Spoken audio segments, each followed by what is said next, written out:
دوستو، ہمارے پیارے نبی حضرت محمد صلی اللہ علیہ وآلہ وسلم نے سورہ اخلاص کے بارے میں فرمایا کہ یہ سورہ قرآن پاک کی 1/3 کے مساوی ہے۔ مگر اس صورت میں ایسا کیا ہے کہ ہمارے آقا حضرت محمد صلی اللہ علیہ وآلہ وسلم نے اس کو قرآن کا 1/3 قرار دیا ہے؟ اور یہ جانتے ہیں کہ اس صورت میں اللہ تعالیٰ کا کون سا راز چھپا ہوا ہے اور یہ صورت کتنی طاقتور ہے۔ اس کا ہر حرف، لفظ اور ہر آیت اللہ تعالیٰ کا جیتا جاگتا معجزہ ہے۔ ایک شخص نے رسول اللہ صلی اللہ علیہ وآلہ وسلم سے عرض کیا کہ میں سورہ اخلاص سے محبت کرتا ہوں، تو آپ صلی اللہ علیہ وآلہ وسلم نے فرمایا کہ اس کی محبت تجھے جنت میں لے جائے گی۔ ایک شخص نے کسی کو اس سورت کو پڑھتے ہوئے رات کے وقت سنا کہ وہ بار بار اسی کو دہرا رہا ہے۔ صبح کے وقت آ کر اس نے حضور صلی اللہ علیہ وآلہ وسلم سے ذکر کیا، گویا کہ وہ اسے ہلکے ثواب کا کام جانتا تھا۔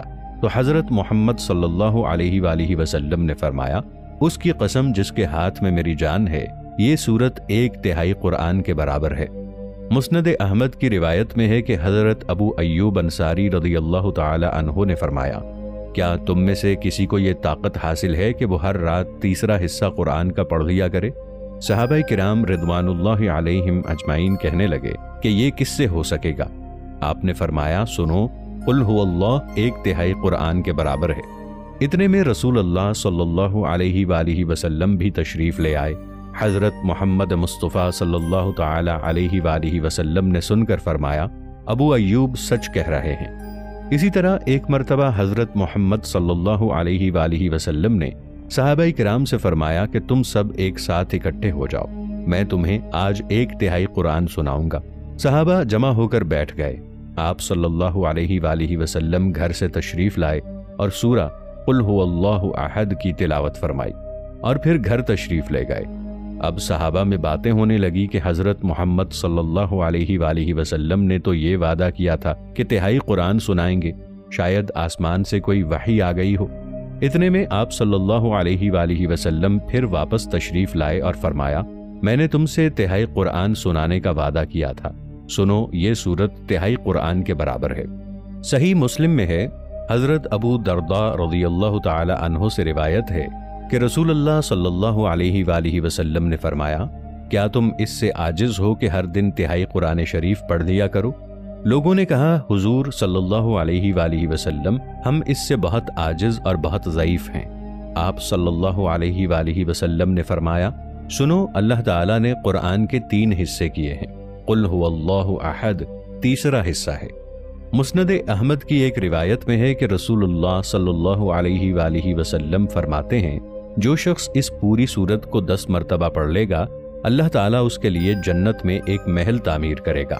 اس پر حضرت عمر رضی اللہ تعالی عنہ نے کہا، یا رسول اللہ صلی اللہ علیہ وآلہ وسلم، پھر تو ہم بہت سے محل بنوا لیں گے۔ آپ صلی اللہ علیہ وآلہ وسلم نے فرمایا، اللہ اس سے بھی زیادہ اور اس سے بھی اچھے محلات دینے والا ہے۔ ابو یعلا کی ایک حدیث میں ہے کہ جو شخص قل هو اللہ احد 50 مرتبہ پڑھ لے تو اس کے 50 سال کے گناہ معاف ہو جاتے ہیں۔ حضرت ابو سعید خدری رضی اللہ تعالی عنہ سے روایت ہے کہ سورہ اخلاص کو آدھے یا 1/3 قرآن کے برابر قرار دیا گیا ہے۔ سورہ اخلاص کے مکی اور مدنی ہونے میں کافی اختلافات موجود ہیں، کیونکہ حضرت عبداللہ بن مسعود رضی اللہ تعالی عنہ سے روایت ہے کہ قریش کے لوگوں نے رسول اللہ صلی اللہ علیہ وآلہ وسلم سے کہا کہ اپنے رب کا نسب ہمیں بتائیں، تب اللہ تعالی نے وحی کے ذریعے یہ سورت نازل کی۔ حضرت جابر بن عبداللہ رضی اللہ تعالی عنہ کا بیان ہے کہ ایک اعرابی نے نبی صلی اللہ علیہ وآلہ وسلم سے کہا کہ اپنے رب کا نسب ہمیں بتائیے۔ اس پر اللہ تعالی نے یہ سورت نازل فرمائی۔ ابن عباس رضی اللہ تعالی عنہ سے روایت ہے کہ یہودیوں کا گروہ رسول اللہ صلی اللہ علیہ وآلہ وسلم کی خدمت میں حاضر ہوا، جس میں کعب بن اشرف اور حوی بن اخطب شامل تھے، اور انہوں نے کہا کہ اے محمد صلی اللہ علیہ وآلہ وسلم، ہمیں بتائیے کہ آپ کا وہ رب کیسا ہے جس نے آپ کو بھیجا ہے۔ اس پر اللہ تعالی نے یہ سورت نازل فرمائی۔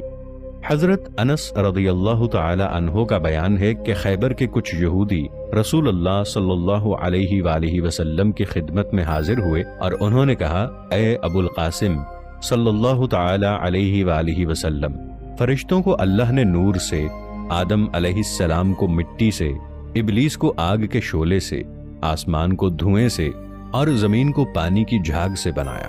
اب آپ ہمیں اللہ تعالیٰ کے بارے میں بتائیں کہ اللہ تعالیٰ کا وجود کس چیز سے بنا ہے۔ رسول اللہ صلی اللہ علیہ وآلہ وسلم نے اس بات کا کوئی جواب نہ دیا۔ پھر حضرت جبرائیل علیہ السلام آئے اور انہوں نے کہا، اے محمد صلی اللہ علیہ وآلہ وسلم، ان سے کہیے کہ قل هو اللہ احد۔ عامر بن اطفیل نے حضور صلی اللہ علیہ وآلہ وسلم سے کہا، اے محمد صلی اللہ علیہ وآلہ وسلم، آپ کس چیز کی طرف ہمیں بلاتے ہیں؟ آپ صلی اللہ علیہ وآلہ وسلم نے فرمایا، اللہ کی طرف۔ تب وہ عرض کرنے لگے، اچھا ان کی حالت مجھے بتائیے، وہ سونے سے بنا ہوا ہے یا چاندی سے یا لوہے سے؟ تب سورہ اخلاص نازل ہوئی۔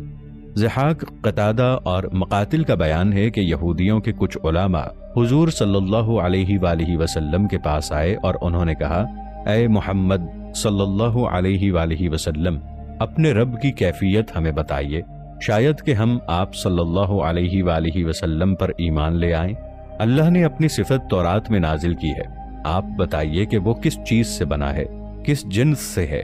لوہے سے بنا ہے، تانبے سے، پیتل سے، لوہے سے یا چاندی سے؟ اور وہ کیا کھاتا اور پیتا ہے؟ کیا آپ کے رب نے یہ دنیا وراثت میں کسی سے پائی ہے؟ اور اس کے بعد کون اس کا وارث ہوگا؟ اس پر اللہ تعالیٰ نے یہ سورت نازل فرمائی۔ ابن عباس رضی اللہ تعالی عنہ سے روایت ہے کہ نجران کے مسیحیوں کا ایک وفد 7 پادریوں کے ساتھ نبی کریم صلی اللہ علیہ وآلہ وسلم کی خدمت میں حاضر ہوا اور اس نے حضور صلی اللہ علیہ وآلہ وسلم سے کہا، ہمیں بتائیے کہ آپ صلی اللہ علیہ وآلہ وسلم کا رب کیسا ہے، کس چیز سے بنا ہے؟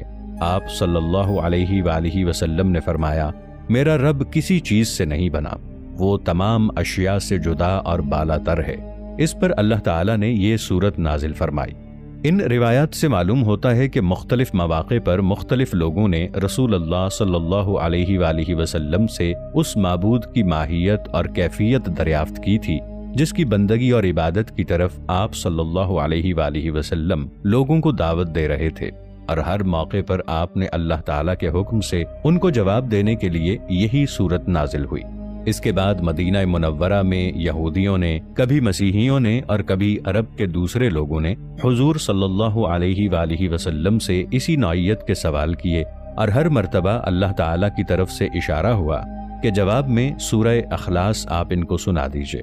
اگر احادیث کا مطالعہ کیا جائے تو یہ مکہ کے ابتدائی دور میں نازل ہوئی ہے، جب اللہ تعالیٰ کی ذات و صفات کے بیان میں قرآن کی مفصل آیات ابھی نازل نہیں ہوئی تھیں، اور لوگ حضرت محمد صلی اللہ علیہ وآلہ وسلم کی دعوت کو سن کر یہ معلوم کرنا چاہتے تھے کہ آخر آپ صلی اللہ علیہ وآلہ وسلم کا رب کیسا ہے، جس کی بندگی کی طرف آپ صلی اللہ علیہ وآلہ وسلم لوگوں کو مائل کرتے ہیں۔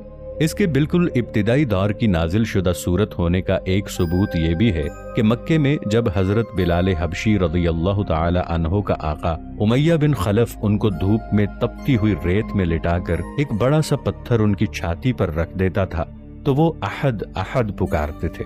یہ لفظ احد اسی صورت سے ماخوذ تھا۔